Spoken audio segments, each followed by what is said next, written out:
పెట్టరు. మేము వస్తే రెడ్ బుక్ రాజ్యాంగం ఉంటుంది, రెడ్ బుక్ పాలన ఉంటుంది. ఏదో మాటలు చెప్తున్నారు అనుకున్నాం కానీ దాని పర్యవసానాలు వచ్చినప్పటి నుంచి వాళ్ళు మొత్తం అన్ని వ్యవస్థలను భ్రష్టు పట్టించి, ముఖ్యంగా పోలీసు వ్యవస్థను. రెడ్ బుక్ రాజ్యాంగం అంటే ఎట్లుంటుంది, ఒక ప్రజాస్వామ్య దేశంలో ఒక రాష్ట్రంలో ఎట్లా ఇంప్లిమెంట్ చేయగలరు అనేది వరుస పెట్టి తప్పుడు కేసులు పెట్టడం ద్వారా ఆచరణలో చూపిస్తూ వచ్చారు. దానికి తాజాగా వైఎస్ఆర్ కాంగ్రెస్ పార్టీ సీనియర్ నాయకుడు మాజీ మంత్రి గోవర్ధన్ రెడ్డి గారు కూడా ఈ మధ్య గురయ్యారు. అంటే ఏదైనా కేసులో ఆధారాలుంటే దాని మీద ఎంతవరకైనా పోవచ్చు. ఎంతో కొంత పొగ ఉంటే నిప్పు ఉందని చెప్పి దాని మీద పోయి చేయడంలో కూడా అభ్యంతరం లేదు. కానీ అసలు ఏమీ లేకుండా కల్పిత కథలన్నీ కలపడము, ఓ స్క్రీన్ ప్లే తయారు చేయడము, పాత్రలు సృష్టించడము, వాళ్ళ ఎల్లో మీడియాలో ఒక వారం 10 రోజులు నెల రోజులు నడపడం, ఆ తర్వాత వాళ్ళని ఎక్కడో పట్టుకొని కన్ఫెషన్ అని రాసుకోవడం, ఆ తర్వాత దానికి సంబంధించి ఏదో సెక్షన్లు పెట్టి ఎఫ్ఐఆర్ తయారు చేయడం. అది 10 ఏళ్ల క్రితందో 5 ఏళ్ల క్రితందో ఎప్పుడైనా సరే ఆ కాగితాలన్నీ పెట్టేసుకుని ఈ పత్రికల్లో వచ్చినప్పటికంటే జనంలో మెదళ్లలోకి ఎక్కించిన విష ప్రచారంతో ఎక్కించినవన్నీ కథలన్నీ ఎక్కించి పట్టుకురావడం, జైల్లో వేయడం. అది సోషల్ మీడియాతో మొదలై నాయకులు అందరినీ తిరుక్కొని పరాకాష్ఠకి ఏదైతే భయపడుతున్నామో అది జరుగుతుంది. సామాన్య ప్రజలు కూడా దానికి పూర్తిగా ఇదే. ఒక్కసారి నీకు వ్యవస్థ దెబ్బతిన్నాక, విశృంఖలత్వం వచ్చాక, ఎవరికి జవాబుదారీతనం లేనప్పుడు ఏం జరుగుతుంది అనేది ఏడాది తర్వాత ఇప్పుడు చూస్తున్నాం. దీనికి ఇలా వీళ్లు చేయడం వల్ల ఏదో సాధిస్తారనుకుంటే అది పొరపాటు. ఒక నెల రోజులో 2 నెలల్లో నాయకులను, కార్యకర్తలను, సోషల్ మీడియా యాక్టివిస్టులను ఊరిని జైల్లో పెట్టచ్చు. కానీ బయటకు వచ్చేసరికి ఎలా తయారవుతున్నారంటే మరింత గట్టిగా తయారై వస్తున్నారు. వైఎస్ఆర్సీపీ మరింత బలపడుతోంది. భయము, బాధ ఏదంటే ఈ విశృంఖలత్వం పెరిగిన తర్వాత రాష్ట్రంలో ఓ సిస్టమ్స్ అలవాటు పడిన వ్యవస్థ, పోలీసు వ్యవస్థ, అది గాడి తప్పితే ఎట్లుంటుందనే ఫలితాలు మనం బీహార్లోనో ఆటవిక రాజ్యాల్లోనూ చూస్తాము. నిరంకుశత్వం ఉన్నప్పుడు ఎమర్జెన్సీ టైంలో చూశాం. ఇప్పుడు మళ్లీ అది రుచి చూపిస్తున్నారు. మళ్లీ వెనక్కు తెచ్చుకోవడం కష్టం. చంద్రబాబు నాయుడు గారికి అది తెలిసినట్లేదు. రెండవది, నువ్వు నాటిన విత్తనం ఈరోజు ఏదైతే రేపు దాని ఫలాలు ఎట్లుంటాయనేది కూడా ఆయన ఊహించట్లేదు. భయంకరంగా ఉంటాయి. ఇంత సింపుల్ అనుకోరా. కేసులు పెట్టచ్చు ఎవడి మీదైనా, ఇద్దరు కలిసినా లేదా ఒకరిద్దరు ఫోన్లో మాట్లాడుకున్నా దాన్ని బేస్ చేసుకుని ఒకటి పట్టుకొచ్చి కాళ్ళు ఎరగొట్టి కన్ఫెషన్ రాయించుకుంటే వరుస పెట్టి 10 మందిని జైల్లో తోయొచ్చు, హెరాస్ చేయొచ్చు. ఏదంటే అది స్థానిక సంస్థల ఎన్నికల్లో చూశాం, ఈ మధ్య జరిగిన ఉప ఎన్నికల్లో, నిన్నటికి నిన్న తెనాలిలో చూశాం. కేసు ఏదైనా తప్పులు చేస్తే కేసు పెట్టచ్చు, తప్పులేదు. రోడ్డు మీద కూర్చోబెట్టి సినిమాల్లో కదా మనం చూసి భయం వేస్తుంటది, ఒళ్ళు గగురు వస్తుంది.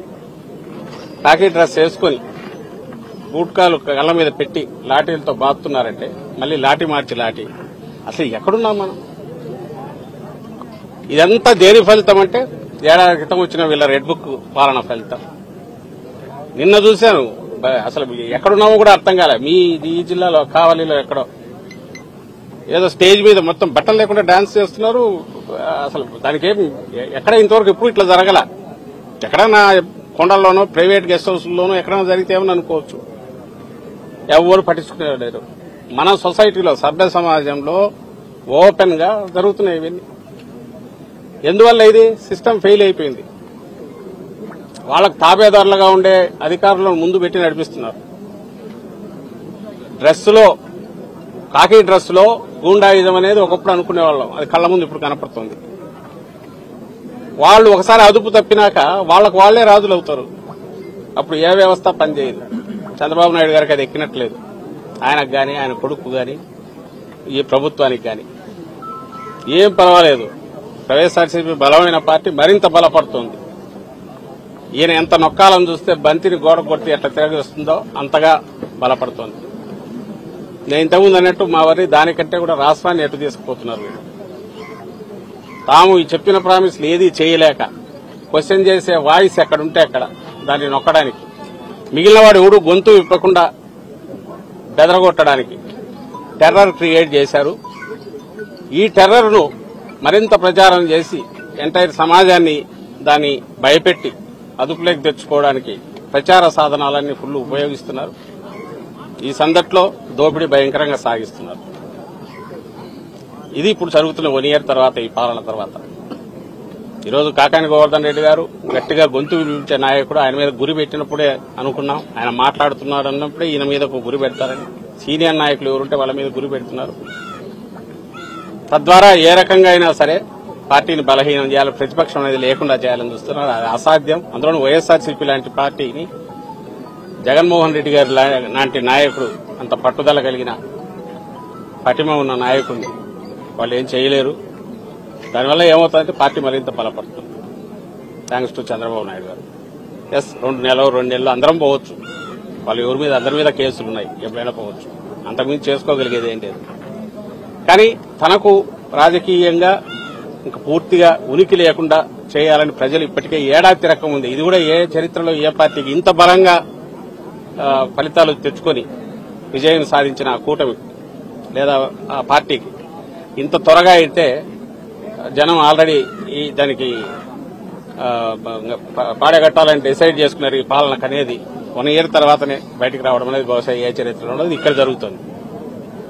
దీని ఫలితాలు రాను రాను భయంకరంగా ఉంటాయి. ఇప్పటికైనా రియలైజ్ అయ్యి సిస్టమ్స్ గాడిలో తెచ్చుకోకపోతే ఆ తర్వాత దాన్ని మళ్లీ గాడిలోకి తీసుకురావడం అసాధ్యమైన విషయం ఆయన గుర్తించాలని ఆశిస్తున్నాం. గుర్తించకపోతే ఆయన కర్మ. వచ్చే కాలంలో ఎట్లుంటాయి ఫలితాలంటే ఇంకా భయంకరంగా ఉంటాయి. ఈ విషయం కూడా ఆల్రెడీ చెప్తూనే ఉన్నాం.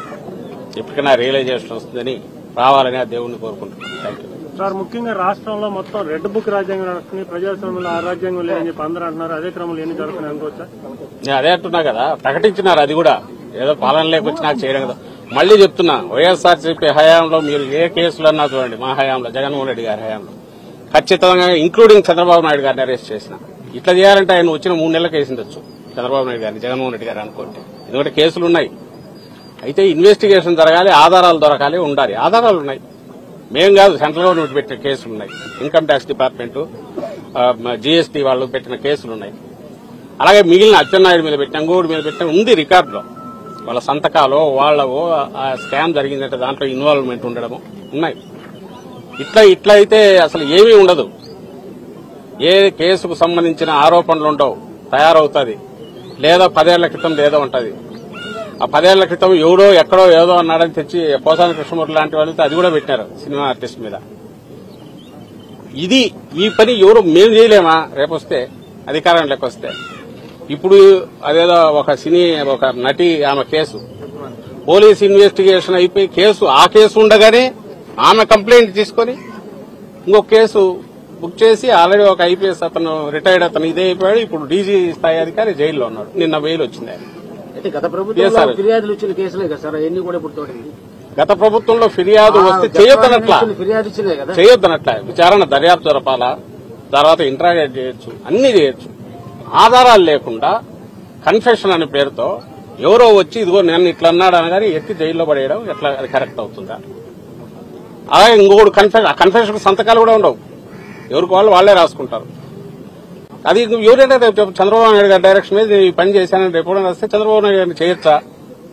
ఈ క్వశ్చన్ అందరికీ అప్లై అవుతుంది.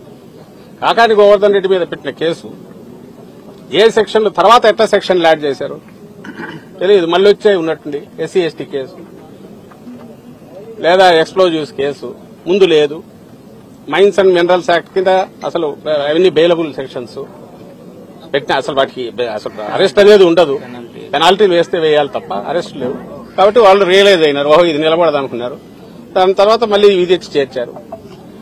ఇది ఎవడైనా తిట్టాడని పెట్టొచ్చు, పెట్టేసి ఇమీడియట్ దానికి సంబంధించి కేసు తయారు చేసి పెట్టొచ్చు. మేజిస్ట్రేట్ దగ్గరికి పోతే మేజిస్ట్రేట్ 14 ఒకసారి పోయినా ఇంకొక కేసు కరెక్ట్ పీటీ 13వ రోజు వంశీ విషయంలో గమనిస్తున్నాం. 13 రోజులు కాగానే మళ్ళీ ఇంకోటి వస్తుంది, లేదా ఎక్స్టెన్షన్ గా పోలీస్ కస్టడీ, అది అయ్యేసరికి పీటీ వారెంట్, ఇంకొక కేసు పెట్టుకుంటా పోతుండొచ్చు. సో 90 రోజులు 100 రోజులు. నిన్న నందిగం సురేష్ ఒకసారి 90 రోజులు దాటిపోయింది. ఇప్పుడు వీళ్ళ భార్య, ఆయన భార్య పోయి కంప్లైంట్ ఇచ్చింది, అవతల వచ్చి ఇంటి మీద గొడవ వచ్చాడు, దాన్ని తీసుకోలేదు. ఇతను కొట్టాడని చెప్పి తప్పుడు కేసు పెట్టేసి ఎత్తిలో వేశారు. సాక్ష్యం లేదు. ఒకవేళ వాడు చెప్పకపోతే బలవంతంగానే చేయిస్తారు, సాక్ష్యం తీసుకుంటారు, దాంట్లో మళ్ళీ జైల్లో కొట్టారు. ఇంకా ఇవి నేరాలు అయితే, అంటే ఇట్లా రాయించుకుని నేరాలు కథ రాసినట్టు పాత్రధారులను క్రియేట్ చేసి స్క్రిప్ట్ తో తయారు చేసి స్క్రీన్ ప్లేతో చేయడం మొదలు పెడితే, ఇంకా అసలు మనల్ని ప్రొటెక్ట్ చేసుకోవడానికి ఉన్న కాన్స్టిట్యూషన్, మనం ప్రొటెక్ట్ చేసుకోవడానికి ఏర్పాటైన సిస్టమ్స్ అవే మనల్ని భక్షించడం మొదలు పెడితే, అవే మనల్ని ఇబ్బంది పెట్టడం మొదలు పెడితే ఇది ఇంక డెమోక్రసీ ఏంటి? ఇక్కడ ఇంత ఎలక్టెడ్ గవర్నమెంట్లు ఎందుకు? అధికారులు కూడా వాళ్ళ కంట్రోల్లో వాళ్ళు ఉండరు. ఇది వరీసంగా ఉంది సార్. ఇప్పుడు గత ప్రభుత్వం హయాంలో అక్రమ మైనింగ్ జరిగింది, 250 కోట్ల రూపాయలు పెనాల్టీలు కూడా వేశారని మీ పార్టీకి సంబంధించిన మాజీ మంత్రి ఒక సందర్భంలో మీడియా ముందు ప్రచారం చేశారు. ఇది దాన్ని ఏ విధంగా చూడొచ్చు? అంటే అక్రమం జరిగింది, కాకాని గవర్నర్ని అక్రమంగా అరెస్ట్ చేశారు, మరొక ఎంపీని అరెస్ట్ చేయలేదని కూడా ఆయన అన్నారు. అంటే అక్రమ మైనింగ్ జరిగిందని ఆయనే అన్నట్టుగా చెప్తున్నారు, మీడియా ముందు కూడా అన్నారు. మళ్లీ చెప్తున్నాము, కేసులు పెట్టుకోవడంలో తప్పు లేదు, ఆధారాలు ఉంటే ఇన్వెస్టిగేట్ చేయడంలో తప్పు లేదు. వాటికి అరెస్ట్ అనేది ఎక్స్ట్రీమ్ లాస్ట్ స్టెప్ కింద ఉండాలి. ఎవడన్నా కోఆపరేట్ చేయడో ఇంకోటి అనుకుంటే, లేదా హైలీ ఇన్ఫ్లుయెన్షియల్, అట్లంటే చంద్రబాబు నాయుడు గారు హైయెస్ట్ ఇన్ఫ్లుయెన్షియల్ పొజిషన్ లో ఉన్నాడు. ఆయన మీద కేసులు ఆయన రివ్యూ చేసి నీరుగార్చడానికి ప్రయత్నం చేసుకుంటున్నాడు. అరెస్ట్ అయిన వ్యక్తి, లిక్కర్ కేసులో బెయిల్ మీద ఉన్న వ్యక్తి, ఆయన డిసైడ్ చేసుకుంటున్నాడు కేసు. అప్పుడు ఏదైనా దాని మీద నిజంగా డిసైడ్ చేయాలి.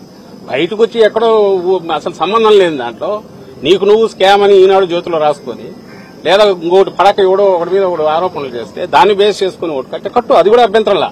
కానీ అరెస్ట్ చేయడం ఏంటి? అరెస్ట్ కాకుండా నువ్వు ఎంక్వైరీ చేయలేవా? చేయలేని పరిస్థితి ఉందా? అందరికి, మీకు మాకు అందరికీ తెలుసు, ఎంక్వైరీ చేయొచ్చు, 41 నోటీస్ ఇచ్చి పిలుచుకోవచ్చు, కూర్చోబెట్టి మాట్లాడుకోవచ్చు, అండ్ సాక్షులు ఎవరంటే వాళ్ళతో పిలిపి ఇవన్నీ చేయొచ్చు కదా. ఇంట్రాగేషన్ చేసుకోవచ్చు, ఇన్వెస్టిగేషన్ చేసుకోవచ్చు.